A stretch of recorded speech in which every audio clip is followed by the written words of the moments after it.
ఆదివాసీ ఆత్మగౌరవ ప్రతీక కొమరం భీం. స్వయం పాలన, అస్తిత్వ ఉద్యమాల వేగుచుక్క కొమరం భీం. పోరాట పంథానే చివరకు సరైన మార్గమని, తన జాతి ప్రజలను విముక్తి చేస్తుందని అక్షరాలా నమ్మిన ఆదివాసీ పోరాట యోధుడాయన. జల్, జంగల్, జమీన్ కోసం సాయుధ పోరాటాలు చేసి తమపై సాగుతున్న అన్ని రకాల దోపిడీ, పీడనలను ఎదిరించిన మహావీరుడాయన. నైజాం పాలకులను ముప్పు తెప్పలు పెట్టిన గండర గండుడు ఆయన. ఆదివాసాల పోరాట పటిమకు, తెలంగాణ పౌరుషానికి ప్రతీకగా నిలిచిన పెద్ద పులి కొమరం భీం గురించి విశేషాలను ఈ వీడియోలో చూద్దాం.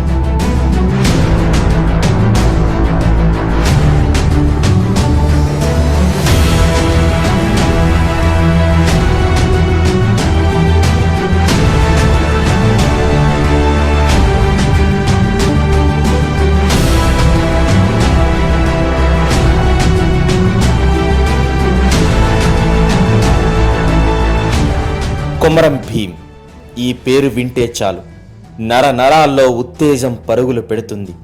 ఈ పేరు వింటే చాలు ప్రతి ఒక్కరి గుండెల్లో ధైర్యం ఉప్పొంగి పొంగుతుంది.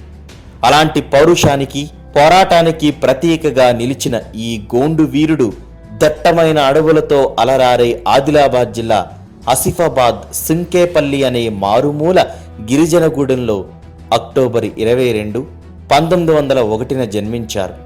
ఇక్కడి గిరిజనం, ఇక్కడి అడవిలోని సెలయేళ్ల వల్లే కల్మషం లేని మనస్సు గలవారు. ధర్మం కోసం, తమ జాతి కోసం ప్రాణాలైనా లెక్క చేయని వీరులు ఈ గోండు గిరిజనులు. ఈ కల్మషరహిత అమాయక మనస్తత్వమే నిజాం నవాబు రక్కసి మూకల చేత నిలువు దోపిడీకి గురైంది. ఈ మూకలో అటవీ అధికారుల ముసుగులో, దళారుల ముసుగులో ఇక్కడి అమాయక గోండు గిరిజనంపై సాగించిన దౌర్జన్యం వర్ణనాతీతం. ఈ దౌర్జన్యాన్ని ఎదిరించినందుకే కొమరం భీం తండ్రి కొమరం చిన్ను నైజాం సేనల మారణకాండకు బలయ్యాడు. తన తల్లిని కూడా 15వ ఏట కోల్పోయిన కొమరం భీం అడవుల్లో వ్యవసాయం చేసుకుంటున్న సమయంలో కష్టాలు మొదలయ్యాయి. ఆ కాలంలో నైజాం ప్రభుత్వంలో భూమి పట్టాలు జారీ చేసేవారిని పట్టేదారు అనేవారు. ఇలాంటి పట్టేదారుల్లో సిద్దిక్ అనే పట్టేదారుడు భీం వ్యవసాయం చేస్తున్న సంగతి గమనించాడు. భీం చిన్నపిల్లవాడే గనుక బెదిరించి ఆ భూమిని, వారు పండిస్తున్న పంటను సొంతం చేసుకోవాలనుకున్నాడు. మిగిలిన అమాయక గిరిజనులలాగే ఈ భీం కూడా తనకు దాసోహం అవుతారు అనుకున్నాడు. కాని తాను తలపడుతున్నది కొదమ సింహంతో అన్న సంగతి ఆ దురాక్రమణదారుడికి తెలియలేదు. దీంతో సిద్దికి వచ్చి భీంని బెదిరించాడు. దీంతో భీంలో ఆవేశం కట్టలు తెంచుకుంది. ఎంతకాలమని ఎక్కడికో పారిపోయి బ్రతకాలి? అసలు తమ ప్రాంతంలో తాము నివసించేందుకు ఎందుకు భయపడాలి? అలా ప్రళయ గర్జనలో భీంలో ధిక్కార స్వరం ప్రతిధ్వనించింది. అంతే, సిద్దికి తనని బెదిరించగానే కొమరం భీం తిరగబడి తన చేతిలోని గొడ్డలితో సిద్దిక్ను అక్కడికక్కడే నరికి పోగులు చేశాడు. సిద్దికి అక్కడే చనిపోయాడు. పోలీసులు భీమిని వేటాడారు. దీనిని పసిగట్టిన భీం ఆ సేనను తప్పించుకుని మహారాష్ట్రలోని చాందా అంటే నేటి చాంద్రాపూర్ వెళ్లి తలదాచుకున్నాడు. కొమరం భీం పూణేకు చేరుకున్న సమయంలో అక్కడ భారత స్వాతంత్ర సమరం ఉధృతంగా సాగుతోంది. అది 1935వ సంవత్సరం. ఒకే జాతి పక్షులన్నీ ఒకచోట చేరుతాయన్నట్లు పూనాలోని స్వాతంత్ర వీరులతో చేయి కలిపాడు కొమరం భీం. ఆ సమరయోధుల సహకారంతో రాయడం, చదవటం నేర్చుకున్నాడు. మరాఠీ, ఉర్దూ భాషలు నేర్చుకున్నాడు. కొత్త కొత్త పంటలు పండించటం, వాటిని మార్కెట్లో మంచి ధరకు అమ్మటం తెలుసుకున్నాడు. వారి తోడ్పాటుతో అస్సాంకు వెళ్లి ఆయుధ శిక్షణ తీసుకున్నాడు. అక్కడ మొఘలాయ సేనలను ఎదిరించిన లాచిత్ బర్ఫుఖాన్ సాహసాన్ని తెలుసుకున్నాడు. అలా ఎందరో ఉద్యమకారుల స్ఫూర్తితో తన ప్రాంతానికి కదిలాడు భీం. కాకన్ ఘాట్కు వచ్చిన భీం ఆ గ్రామంలోని గిరిజనుడు లచ్చుపా వద్ద జీతానికి పనిచేస్తూ ఉండగానే భీంకు సోంబాయితో పెళ్లి జరిగింది. ఆ కాలంలో అరకకు 5 రూపాయలు, పోడుకు 2 రూపాయలు చొప్పున పన్నును ఆసిఫాబాద్ తహసీల్దార్కు కట్టేవారు. కొమరం భీం అప్పటి తహసీల్దార్తో మాట్లాడి లచ్చుపాకు చెందిన 12 ఎకరాల భూమి కేసును కొట్టేయించాడు. అప్పట్నుంచి ఆ ప్రాంత గిరిజనులందరికీ భీం నాయకుడయ్యాడు. అస్సాం నుంచి తిరిగి వచ్చి కెరమెరీ మండలంలోని బాలేఝరీ చుట్టుపక్కల గల టోకెన్ మోవాడ్, పిట్టగూడ, బాబేఝరీ, లైన్ పటార్, చాల్బాడి, పాటగూడ, కల్లెంగాం, చిన్న పట్నాపూర్, పెద్ద పట్నాపూర్, కోలాంగూడ, జోడేఘాట్, కొల్లారి మొదలగు 12 గూడేల వనవాసాలను ఏకం చేశాడు. బాబేఝరీ చుట్టుపక్కల తన నాయకత్వంలో ఉన్న 12 గ్రామాల్లో మా గ్రామం మా స్వరాజ్యం అనే నినాదాన్ని అబ్దుల్ సత్తార్ అనే తాలూకాదారుతో ఒప్పించడానికి చేసిన ప్రయత్నం విఫలమైంది. అక్కడి నుంచి సుర్దాపూర్కి తిరిగి వచ్చి పెత్తందారీ వ్యవస్థ కింద నలుగుతున్న తన జాతి విముక్తి కోసం జల్ జంగల్ జమీన్ తమదే అంటూ గర్జించాడు. స్వయం పాలన 12 గ్రామాలతో స్వతంత్ర గోండు రాజ్యం కావాలని ఆసిఫాబాద్ కలెక్టర్తో చర్చలు జరిపాడు. పరిష్కారం దొరకలేదు. దీంతో నిజాం రాజును కలవడానికి హైదరాబాద్ వెళ్ళాడు. కానీ నిజాం నుంచి అనుమతి దొరకలేదు. ఇక గెరిల్లా పోరాటంతోనే నిజాం సైన్యాన్ని ఎదుర్కోవాలి అని నిర్ణయించుకున్నాడు.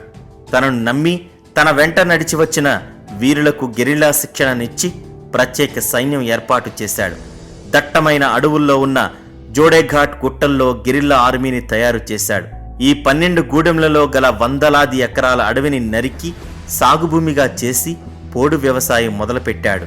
నైజాంకు శిస్తులు కట్టక నిరాకరించి సహాయ నిరాకరణ చేస్తూ ఈ జల్ జంగల్ అడవి జమీన్ అడవి బిడ్డలవేనని నినదించాడు.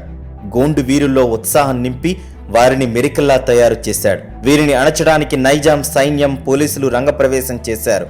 గోండు వీరులు భీమ్ నాయకత్వాన్న గెరిల్లా పోరు సాగించి దొరికిన సైనికులను దొరికినట్లే మట్టుబెట్టసాగారు. పరిస్థితులు విషమించడం గమనించాడు నిజాం రాజు. పోరు బాటలో భీమ్ను దారికి తెచ్చుకోలేమని సంధినెపంతో ఆసిఫాబాద్ కలెక్టర్ను భీమ్ వద్దకు పంపాడు. వచ్చిన కలెక్టర్ బాబేఝరీ చుట్టుపక్కల గల భూములకు పట్టాలిచ్చి గిరిజనులకు భూ పంపిణీ చేస్తున్నానన్నాడు. కానీ కొదమసింహం కొమరం భీం కలెక్టర్ మాటలకు లొంగలేదు. వచ్చిన కలెక్టర్తో ఈ జోడేఘాట్ ఒక్కటే కాదు, చుట్టుపక్కల గల 12 గూడెములకు చెందిన నీరు, అడవి, భూమి తమవేనని, వీటిని ఇంకొకరు గుర్తించి పట్టాలివ్వాల్సిన అగత్యం పట్టలేదని నినదించాడు. ఈ భూమిపై నైజాం ప్రభుత్వానికి ఎలాంటి హక్కు లేదు అని తెగేసి చెప్పాడు. అంతేగాక నైజాం ప్రభుత్వం జైళ్లలో పెట్టిన తన అనుచరులను బేషరతుగా విడుదల చేయని పక్షంలో పోరు తీవ్రతరం అవుతుందని హెచ్చరించాడు. చేసేది లేక కలెక్టర్ వెనుదిరిగాడు. వెనువెంటనే భీమ్ హైదరాబాద్ పయనమై నిజాం దర్బారులో అడుగుపెట్టాడు. ఆ కాలంలో నిజామన్నా, అతన్ని రాకాసి మోకల రజాకార్లన్నా సామాన్య జనం నిలువెల్లా వణికేవారు. కానీ ఇతరులను తన దుశ్చేష్టలతో వణికించే నిజాం సైతం కొమరం భీం సింహనాదానికి నిశ్చేష్టుడయ్యాడు. ఎదురుగా భీం ఉన్నప్పుడు ఏమీ చేయలేని నైజాం రాజు భీం తిరిగి వెళ్లగానే గిరిజన గూడాలపై తన రజాకర్ సేనను ఉసిగొలిపాడు. అటు నిజాం సైన్యం, ఇటు రజాకార్లు గోండు గూడాల్లో తమ పైశాచిక అకృత్యాలు మొదలుపెట్టారు. ఆడవారి మానప్రాణాలకు విలువ లేకుండా తమ రాక్షసత్వాన్ని ప్రదర్శించారు. అమాయక గోండు గిరిజనులపై అత్యాధునిక మారణాయుధాలు, తుపాకులు ఎక్కుబెట్టారు. తమ వద్ద అత్యాధునిక ఆయుధాలు లేకున్నా కొమరం భీం ఇచ్చిన కొండంత అండతో గోండు గిరిజనులు గెరిల్లా పోరు మొదలుపెట్టారు. ఇక యుద్ధంలో భీంకు తిరిగే ఉండేది కాదు. భీం కత్తి పెట్టినా, తుపాకీ ఎక్కుపెట్టినా సరే శత్రువుల గుండెల్లో దిగాల్సిందే. భీం సింహనాదం చేశాడంటే శత్రు శిబిరంలో మరణ మృదంగం మోగాల్సిందే. అందుకే భీంని అంతం చేస్తే తప్ప తిరుగుబాటు ఆగదని నిజాం సర్కారు భావించింది. భీంను, అతని సైన్యాన్ని ఆయుధ పోరులో ఎదుర్కోలేని నైజాం సేన కుయుక్తితో భీంను మట్టుబెట్టాలనుకుంది. అదను కోసం చూసింది.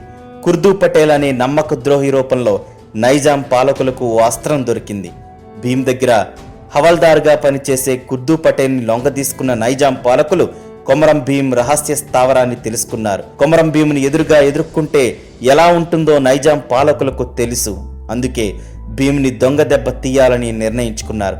భీం, అతని అనుచరులు మంచి నిద్రలో ఉన్న సమయంలో భీం స్థావరాన్ని బ్రిటిష్ ఆర్మీ సహాయంతో అర్ధరాత్రి సమయంలో చుట్టుముట్టారు. అయినా సరే భీం గెరిల్లా దళాలు వెనక్కి తగ్గలేదు. తమ దగ్గర ఉన్న అతి తక్కువ ఆయుధాలతోనే శత్రు సైన్యాలకు ధీటైన సమాధానం చెప్పాయి. శత్రువులకు ఎదురెళ్లి మరీ ధైర్యంగా పోరాడాయి. అలా 3 రోజులు గడిచాయి. భీం శిబిరంలో ఆహారం, మందుగుండు సామాగ్రి అయిపోవచ్చింది.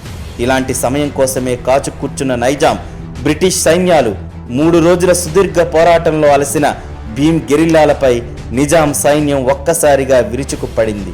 కుర్దూ పటేల్ చేసిన సైగల ద్వారా కొమరం భీంని చుట్టుముట్టిన శత్రు దళాలు తుపాకీలతో గురిపెట్టాయి. గుండెల్లో బుల్లెట్ల వర్షం కురిపించాయి.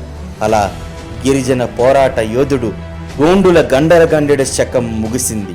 తన ధైర్య సాహసాలతో, గెరిల్లా పోరాటాలతో నైజాం పాలకుల గుండెల్లో రైళ్లు పరిగెత్తించిన విప్లవ కెరటం నేల కొరిగిపోయింది.